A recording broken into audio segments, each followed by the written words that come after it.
बदल चुकी है हवा, पीओके पर जयशंकर के बयान का क्या है मतलब। पिछले दिनों ब्रिटेन और आयरलैंड के अपने 6 दिवसीय दौरे के बीच विदेश मंत्री एस जयशंकर लंदन में भारत का उदय और विश्व में उसकी भूमिका विषय पर बोल रहे थे। सत्र समाप्ति के बाद एक पाकिस्तानी पत्रकार ने उनसे पूछा कि क्या प्रधानमंत्री नरेंद्र मोदी कश्मीर विवाद के हल के लिए अमेरिकी राष्ट्रपति डोनाल्ड ट्रंप के साथ अपने संबंधों का इस्तेमाल कर सकते हैं। जयशंकर ने कहा कि कश्मीर में हमने ज्यादातर समस्याओं का समाधान कर लिया है। उन्हें लगता है कि अब हम जिस दिन का इंतजार कर रहे हैं वो है कश्मीर को उस हिस्से की वापसी जिसे अवैध तौर पर पाकिस्तान ने चुराया है। सवाल और विश्वास। जयशंकर की ये कहने के बाद लंबित भावनाओं के आलोक में सनसनी पैदा होनी चाहिए थी। इसके विपरीत जम्मू कश्मीर के मुख्यमंत्री उमर अब्दुल्ला ने प्रश्न किया कि आपको ऐसा करने से रोका किसने है। उमर की तरह के प्रश्न आपको सोशल मीडिया पर चारों ओर मिल जाएंगे। कारण इतना ही है कि किसी सरकार ने इसके लिए प्रयास नहीं किया। 22 फरवरी 1994 को संसद द्वारा सर्वसम्मति से जम्मू कश्मीर राज्य के अधिकृत क्षेत्र को खाली कराने का संकल्प केवल कागजों तक सीमित रह गया।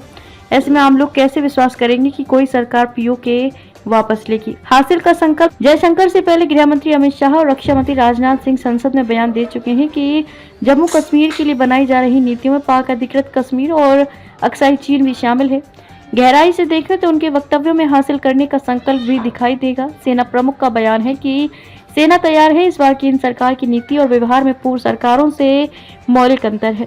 किसने कल्पना की थी कि अनुच्छेद 370 खत्म कर दिया जाएगा। पुलवामा हमले के बाद भी किसी को नहीं लगा था कि वायुसेना सीमा पार बमबारी कराएगी। आज नहीं तो कल पाकिस्तान अधिकृत कश्मीर की वर्तमान स्थिति केवल क्षेत्र के आर्थिक विकास के नजरिए से ही नहीं, सुरक्षा की दृष्टि से भी परेशानी की बड़ी वजह है। यह दो हिस्सों जम्मू कश्मीर और गिलगित बाल्टिस्तान के रूप में बटा है। 1963 के एक समझौते में काराकोरम के उत्तर में स्थित जम्मू कश्मीर के 5000 वर्ग किलोमीटर सक्सगाम क्षेत्र को पाकिस्तान ने चीन को दे दिया था। चीन पाक आर्थिक गलियारा वहीं से होकर ग्वादर बंदरगाह तक जाता है, जिसका भारत ने लगातार विरोध किया है। इसे भारत का अभिन्न अंग बनाए बिना हमारी सुरक्षा कैसे सुनिश्चित हो सकती है। इसलिए आज नहीं तो कल किसी सरकार को ये काम करना ही होगा। ये मानना गलत है कि पीओके के लोग पाकिस्तान के पक्ष में हैं। कबायलियों द्वारा कब्जा किए क्षेत्र को भले ही उस समय कश्मीर के एक वर्ग ने स्वतंत्र घोषित कर दिया, लेकिन इसका पूरा नियंत्रण इस्लामाबाद केंद्रित है। विधानसभा होने के बावजूद उसके पास कोई अधिकार नहीं है। आज तक पाकिस्तान को हिम्मत नहीं हुई कि वैसे अपना प्रांत घोषित कर दे। पाकिस्तान के संविधान में सिर्फ 4 सूचीबद्ध प्रांत हैं: पंजाब, खैबर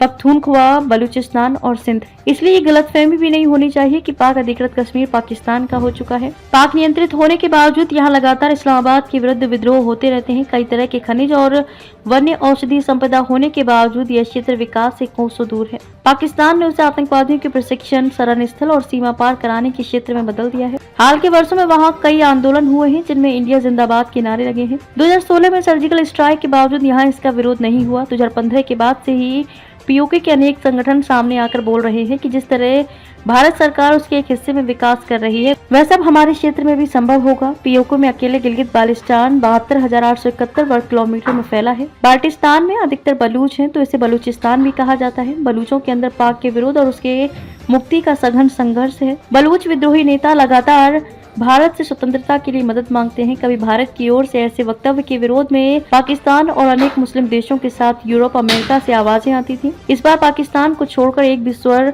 विरोध में नहीं आया।